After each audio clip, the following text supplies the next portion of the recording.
When you're doing a landscape painting, you might want to add some trees.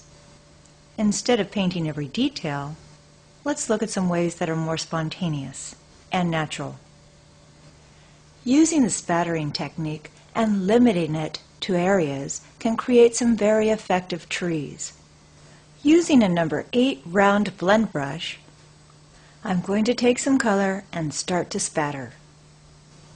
I'm going to try to limit the spatter to one area. This will help give the impression of leaves. If I wanted a more deliberate shape, I could use the paper stencil technique. Then once I have my color down, I'll start adding the trunk and branches. If I was applying this to a painting, I would first do the background, then apply the trees. Let's say you wanted to do a painting of early spring, and you wanted trees with blossoms. You can use the same technique, but just a little differently. Before I start a painting, I'll need to decide where I want the trees to be. Then using the masking fluid, I'll use my old toothbrush or a brush designated specifically for masking and spatter the masking to preserve the white of the paper. This is where the flowers will be. To make the painting more interesting, use different size spatter.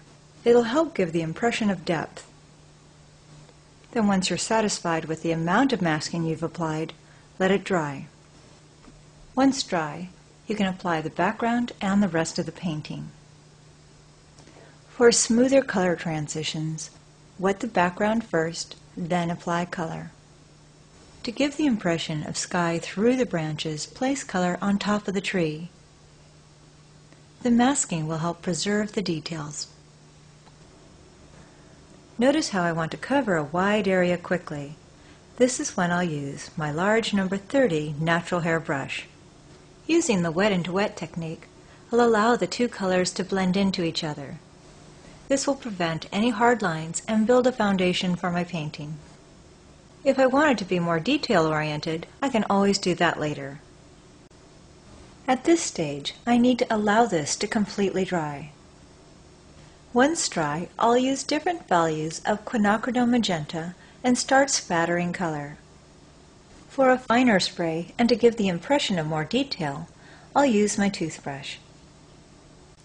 At this stage, while I still have the masking, I can start adding some of the branches. Again, I don't want to overdo it, I just want to give the suggestion.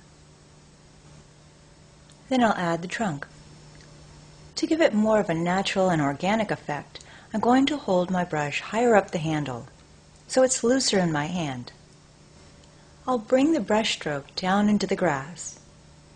If I leave it this way, it's going to look like it's stuck on paper. So I'll take clean water and soften the bottom edge. While I have this area wet, I'm going to start adding some detail to the grass. I'm going to use a combination of hard and soft edges. I don't need to paint every blade of grass. I only need to give the impression. By adding just a little detail and allowing the bottom edge to blend out into the clean water, it makes for a nice combination. Here a little spattering helps too.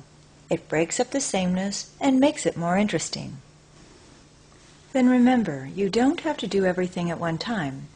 Do as much as you can, then leave it alone. Then start working on another area. Now to add more volume to the trees, I'm going to use a number 8 round blend brush and spatter more color.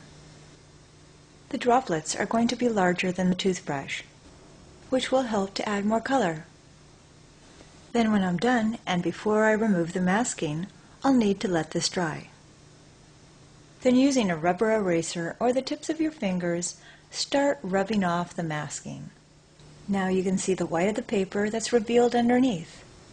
And all that color that was on top of the tree really doesn't look like much now, but it does look more lacy and delicate. Now to bring back more blossoms and details, spatter color again on top of the trees. Now to help your trees stand out more, start working on the grass. And begin to add more contrast. You can even wash color over the previous layer. As you apply color to the foreground, use random brush strokes. Then with a large number 30 natural hair brush, soften some of the edges. Leave some hard lines to keep it interesting. Notice how the foreground and background work together, and there is no separation line. You actually have more feeling of distance. If I want to, I can always add more details, such as a fence line